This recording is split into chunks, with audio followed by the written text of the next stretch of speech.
to Comic Book Day. I'm Joe, and like always, I'm showing off all the comics that I bought this week. And this week, I bought Ice Cream Man #4. I'm really loving Ice Cream Man a lot. I think everyone is. The first issue sold out pretty fast and became kind of worth a bunch of money already. And yeah, this series has been really great so far, and this issue kind of changes things up a little. The first 3 issues are kind of like really, just independent one-issue long stories. But this one, the main story going on, it's not resolved at all in this issue. Plus, they also reveal that, this is all this series has been taking place in the same town. And so now the Ice Cream Man apparently has an enemy who kind of is aware that he's, going around feeding people ice cream that makes them have all kinds of crazy adventures, and bad, messed up adventures too. But this series is really great so far. I read it, I saw a preview for it in Image Plus, and so that's why I ever picked it up. But yeah, this is definitely an issue, or this is definitely a series that I would say people should be reading. Let's take a look inside Ice Cream Man #4. Ice Cream Man is really good at setting up these kind of interesting panels where you have people talking, a lot of back and forth between the characters.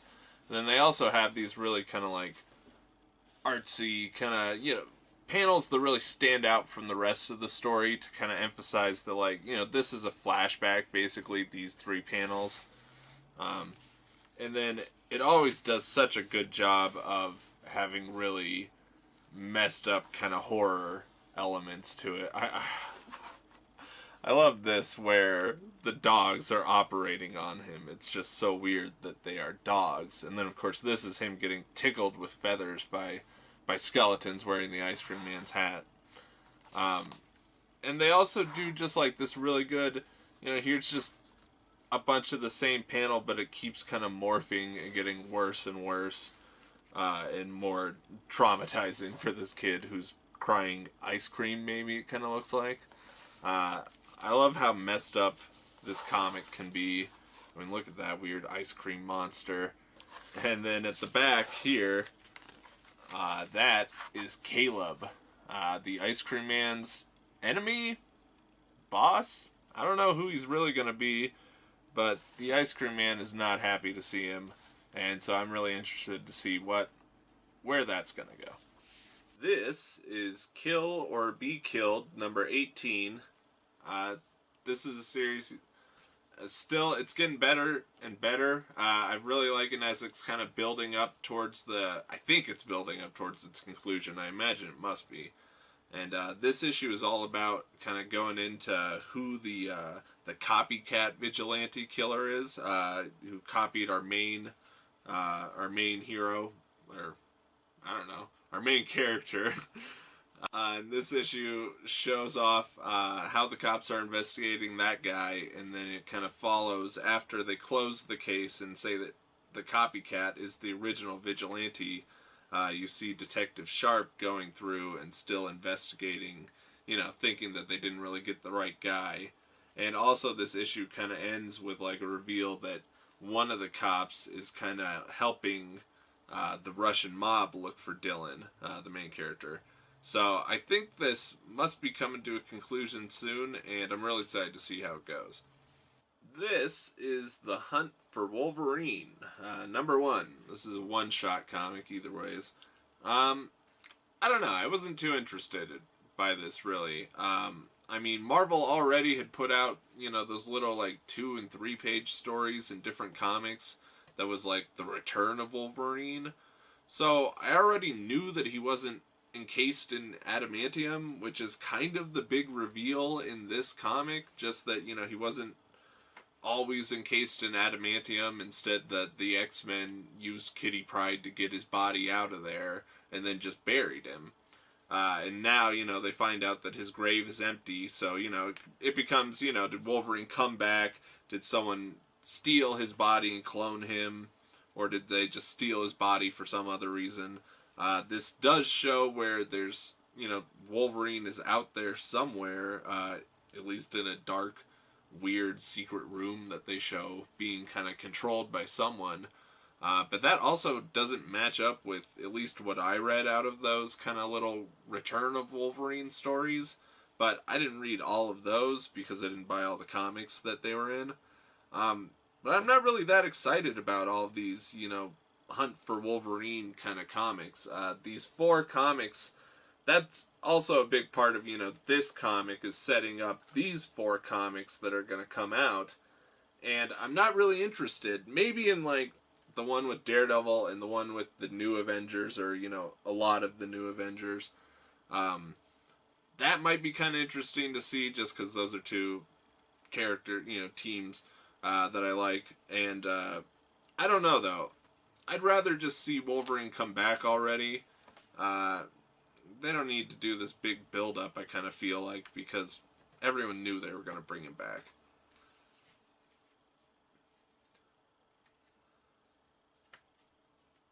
This is Days of Hate, number 4.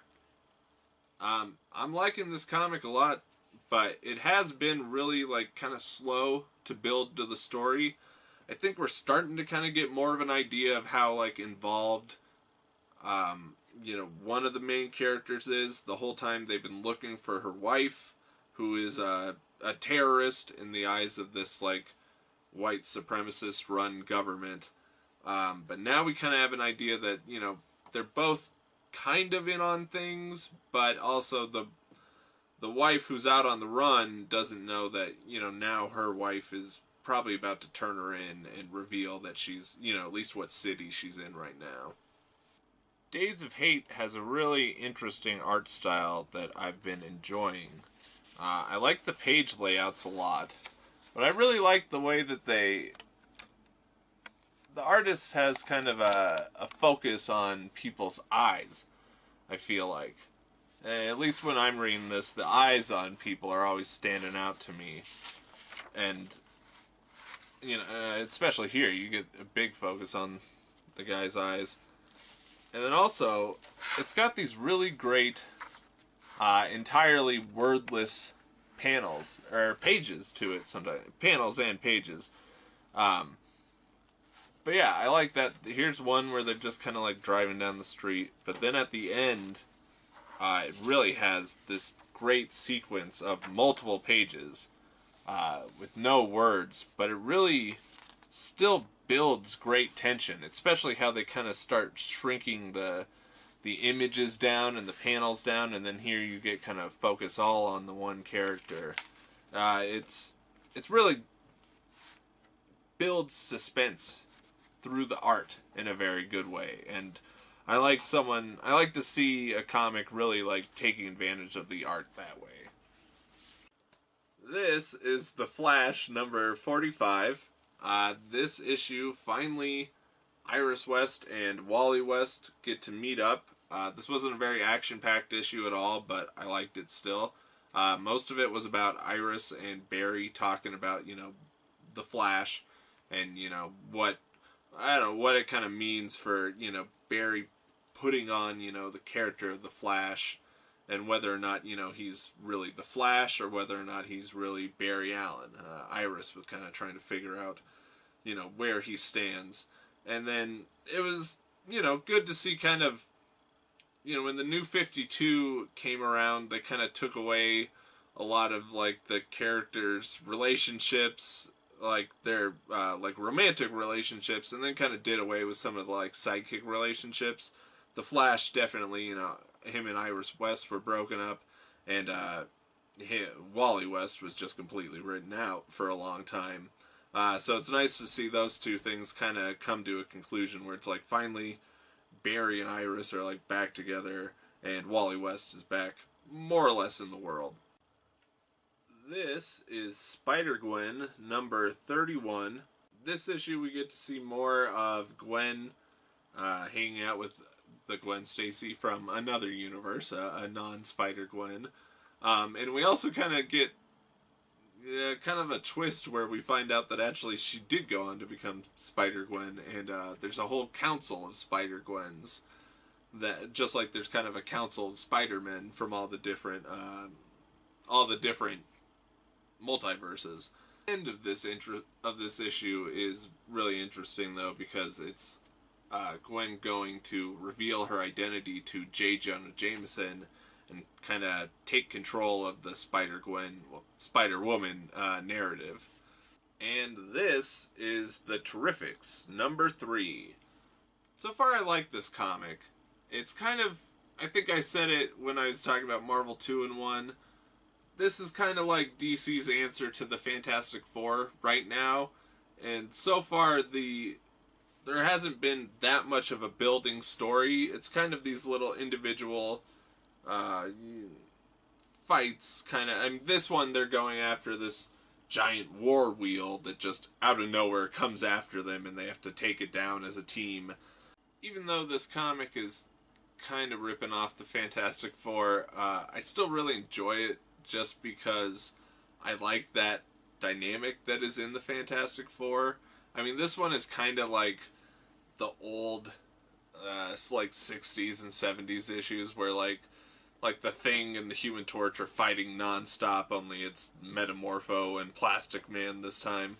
They're really almost kind of forcing that kind of interaction between the characters, but so far I'm still enjoying it, so I'm going to keep at it, unless, it just really becomes too kind of like derivative of Fantastic Four. Especially since Marvel is going to bring back Fantastic Four, but, I got to wait all summer for that. Alright, so that's everything that I bought this week. Thanks for watching the video. Please go through and subscribe to the channel if you like what you saw, and leave comments. Tell me what comics you think I should check out, and just tell me what you're reading. And see you next week.